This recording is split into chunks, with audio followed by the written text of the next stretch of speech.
नमस्कार आपण मानक ओडिया जना कथा यूट्यूब चैनल को स्वागत। आपण मानक राखी पूर्णिमार अनेक अनेक शुभेच्छा और शुभकामना। आज कथा वस्तुटी हूँ भारतीय पुराण रक्षाबंधन अनन्य कहानी मान। आसतु कथा वस्तुटी आरंभ करिया। जदि वीडियोटी भल लगे तो लाइक शेयर सब्सक्राइब करने को भूलें। भाई और भौणी अविस्मरणीय प्रेम रक्षाबंधन यह सुख और समुद्र एक दृढ़ संकेत। भाई और भौणी मान मध्य एक पवित्र प्रेम सम्मान और प्रेमर प्रतीक। भाई मैंने भौणी हाथ राखी बांधि सारा जीवन रक्षा करने को प्रतिज्ञा करती एवं उपहार सहित पालन करती। जदिओ पुराण यह के आरंभ है तार किसी निर्दिष्ट वर्णना नहीं, किंतु केतक पुराण यह उल्लेख कर परंपरा स्वर्गर देवता मान द्वारा आरंभ होता। आसतु एस किसी पौराणिक कहानी जाणीना। राजा बलि और माता लक्ष्मी को नहीं राखी पूर्णिमा संबंधी किंवदंती कहानी। राजा बलि खूब दानी थे। बामन रूप नहीं आसीथिबा भगवान विष्णु को 3 पाद भूमि देवाक वचन देते। भगवान 2 पादरे स्वर्ग और मर्त्य को नहीं गले।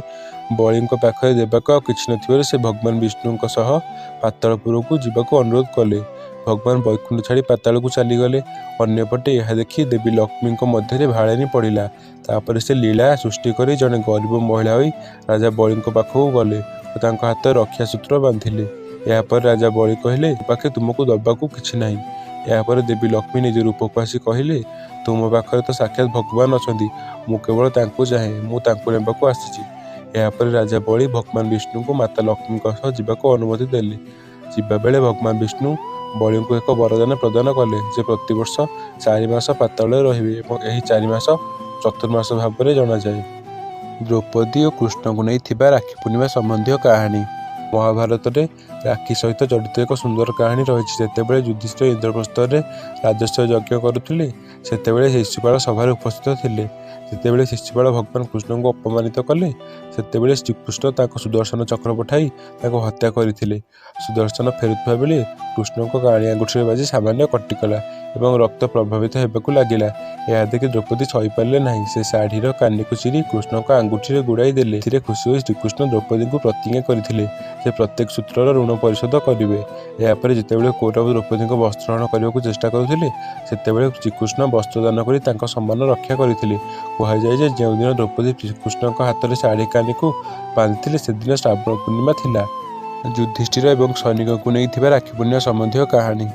महाभारत युद्ध में पांडव को जिताइबारे रक्षा सूत्रर प्रमुख अवदान थिला। महाभारत युद्ध समय युधिष्ठिर कृष्ण को पचारे हे कान्हा मु किपरि समस्त संकट रक्षा पाई परिबी, मते किसी उपाय कह। तापर श्रीकृष्ण युधिष्ठिर को समस्त सैनिकों हाथ रक्षा सूत्र बांधा कहते जहाँफल से निष्ठापर सह युद्ध लड़ी रक्षा करेंगे और विजय हेब। युधिष्ठिर कले और विजय हेले। यही घटना श्रावण मासर पूर्णिमा तिथि में होता कहुए। सेबेठारु एही दिन में पवित्र रक्षा सूत्र बंधा जाए। से दिन सैनिकों हाथ में राखी बांधा जाए। सची और इंद्रदेव को नहीं राखी संबंधी कहानी। भविष्य पुराण एक कहानी अच्छी वृत्तासुर सहित युद्ध में देवराज इंद्र को सुरक्षा देवाई इंद्राणी सची तप बल एक रक्षा सूत्र प्रस्तुत कर श्रावण पूर्णिमा दिन इंद्र हाथ में बांधि। यह रक्षा सूत्र देवराज को सुरक्षा देता से युद्ध में विजयी होते। यह घटना सत्ययुगर घटी। राखीर अन्य एक कहानी। अलेक्जेंडर समग्र विश्व को जय करने जाए भारत में पहुँचले। एठारे से भारतीय राजा पुरु को भेटी। राजा पुरु जने अति साहसी और शक्तिशाली राजा थे। से प्रथम युद्ध में अलेक्जेंडर को परास्त करते। यह समय अलेक्जेंडर पत्नी भारतीय परंपरा रक्षाबंधन विषय जानवा पाइले। तापर से स्वामी अलेक्जेंडर जीवन रक्षा करने को पुरु पाखक रक्षा सूत्र पठाई। या देखि राजा पुरु संकट में पड़गले। जितेबाला से द्वितीय थर युद्ध में अलेक्जेंडर को मारिया हाथ उठाई रक्षा सूत्र को देखि अटकी जाते। यार सुजोग नहीं अलेक्जेंडर बंदी करने। अन्य पक्षे बंदी पुरु हाथ में पत्नी रक्षा सूत्र देखि अलेक्जेंडर बड़ हृदयर परिचय देते पुरु को राज्य फेराई देते।